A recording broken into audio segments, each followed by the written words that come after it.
PM किसान सम्मान निधि योजना के अंदर जो गलत तरीके से जुड़े हुए हैं उनके खिलाफ कार्रवाई की जा रही है। सरकार की ओर से कार्रवाई की जा रही है। जो भी पीएम किसान सम्मान निधि योजना के अंदर जुड़े हुए हैं, यदि वो इनकम टैक्स फाइल करते हैं या फिर उनके पास ज़मीन ज़्यादा है या फिर किसी भी तरीके से वो अनएलिजिबल पाए जाते हैं, तो उनके ऊपर कार्रवाई की जा रही है, साथ में रिकवरी भी की जा रही है। अभी तक पीएम किसान सम्मान निधि योजना के रूप में 19 किस्तें किसानों को भेज दी गई है।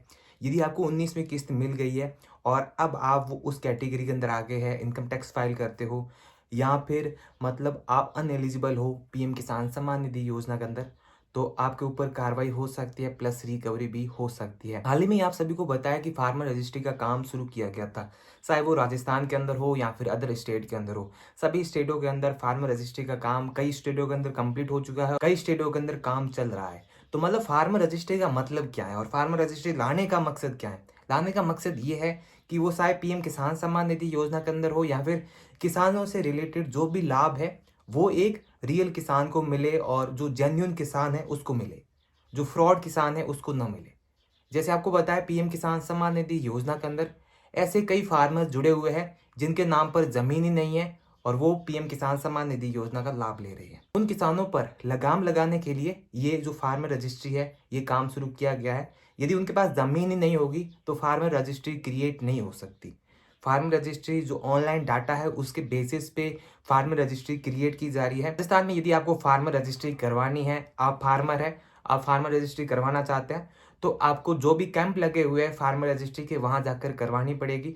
पहले यहाँ पे कुछ दिन यहाँ पे सीएससी पे भी ये ऑप्शन आया था, लेकिन फिर से सीएससी से रिमूव कर दिया गया था। हो सकता है कि यहाँ पे दोबारा से सीएससी पे ऑप्शन दे दिया जाए। राजस्थान में फार्मर रजिस्ट्री करवाने की लास्ट डेट 31 मार्च रखी गई है। अब 31 मार्च से पहले पहले आपको फार्मर रजिस्ट्री करवानी है, लेकिन इस डेट को बढ़ाया जा सकता है क्योंकि पोर्टल के अंदर बहुत सारी समस्याएं आ रही है। साथ में कैंप भी किस इस तरीके से लगाए गए थे कि 3 दिवस कैंप लगाए गए थे हर एक पंचायत के अंदर, तो वहां पर कुछ किसान नहीं पहुंच पाए थे कई कारणों की वजह से। इस वजह से हो सकता है कि इस डेट को बढ़ाया जाए। साथ में कुछ एक्सटर्नल ऑप्शन भी दिए जाएंगे फार्मर रजिस्ट्री करवाने के लिए। एक्सटर्नल ऑप्शन क्या क्या हो सकते हैं, मतलब अब सीएससी पे भी इस ऑप्शन को दे दिया जाएगा लगभग, क्योंकि पहले भी सीएससी पे ये ऑप्शन आ चुका है। साथ में फार्मर खुद सेल्फ रजिस्ट्रेशन कर सकते हैं। पोर्टल के ऊपर ऑप्शन है सेल्फ रजिस्ट्रेशन करने का, लेकिन वो ऑप्शन काम नहीं कर रहा है। वहां पे सिर्फ जो असिस्टेंट रखे गए हैं वही लॉगिन कर पा रहे हैं, जो बनाए गए हैं वहां पे वर्कर बनाए गए हैं वही लॉगिन कर पा रहे हैं, ऑफिशियल लॉगिन कर पा रहे हैं। बाकी यहाँ पे फार्मर लॉगिन नहीं कर पा रहे। बाकी स्टेटस वहां पे आप देख सकते हैं। अब यहाँ पे पीएम किसान की बात कर लेते हैं। यदि आप इनकम टैक्स फाइल करते हैं तो आप सभी को पता है कि जो ई केवाईसी है, यहाँ पर जो भी चीजें की जा रही है अभी, वो उसको रोकने के लिए की जा रही है कि इनकम टैक्स से डाटा डिटेक्ट किया जाए कि ये इनकम टैक्स फिल कर रहा है, वो डाटा डिटेक्ट किया जाए।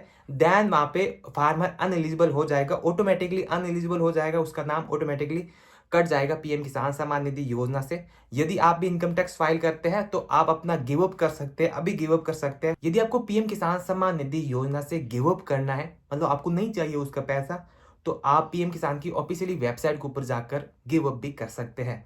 तो दोस्तों, इस वीडियो में बस इतना ही, और वीडियोस के लिए हमारे चैनल को जरूर सब्सक्राइब कीजिए। Thank you. जय हिंद, जय भारत।